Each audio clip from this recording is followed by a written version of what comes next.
માંડવી તાલુકામાંથી વધુ 2 લાંચિયાઓ એસીબીના હાથે ઝડપાયા હતા. માંડવી પંચાયતના પૂર્વ પ્રમુખ અને વર્તમાન સભ્ય શંકર ચૌધરી તેમજ પાતાલ ગામના ડેપ્યુટી સરપંચ લાંચ લેતા રંગે હાથ ઝડપાયા હતા.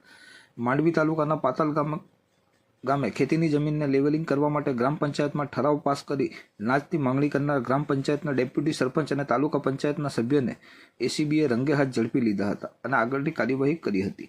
લાંચાઓ સામે એસીબી સતત કામ કરી રહ્યું છે, તેમ છતાં ઘણા લોકો સુધરવાનું નામ નથી લઈ રહ્યા. ત્યારે સુરત જિલ્લામાં એસીબીએ વધુ 2 લાંચિયાઓને ઝડપી લીધા હતા. માંડવી તાલુકાના પાતાલ ગામે રહેતા એક જાગૃત નાગરિકે ખેતીની જમીનને લેવલિંગ કરવા માટે પાતાલ ગ્રામ પંચાયતમાં અરજી આપી હતી. જે જમીન લેવલિંગ કરવા માટે ગ્રામ પંચાયતમાં ઠરાવ પાસ કરવા માટે પાતાલ ગ્રામ પંચાયતના ડેપ્યુટી સરપંચ ભૂપેન્દ્ર ધનસુખભાઈ ગામિત અને માંડવી તાલુકા પંચાયતના પૂર્વ પ્રમુખ અને હાલના વર્તમાન સાલૈયા તાલુકા પંચાયત સીટના સભ્ય શંકર ચૌધરીએ 1.5 લાખની માંગણી કરી હતી અને લાંબી રકઝક બાદ 80,000માં નક્કી કર્યો હતો. ઠરાવ પાસ થાય ત્યારે તમામ પૈસા ચૂકવી આપવાના નક્કી થયું હતું, જે પૈકી 35,000ની લાંચની રકમ બંને આપવાની હોવાથી જાગૃત નાગરિક લાંચ આપવા માંગતા ન હતા, જેને લઈને તેઓએ એસીબીમાં ફરિયાદ કરતા એસીબી દ્વારા છટકું ગોઠવી દેવામાં આવ્યું હતું અને લાંચ લેતા બંનેને રંગે હાથ ઝડપી લીધા હતા અને આગળની વધુ કાયદેસરની કાર્યવાહી હાથ ધરી હતી.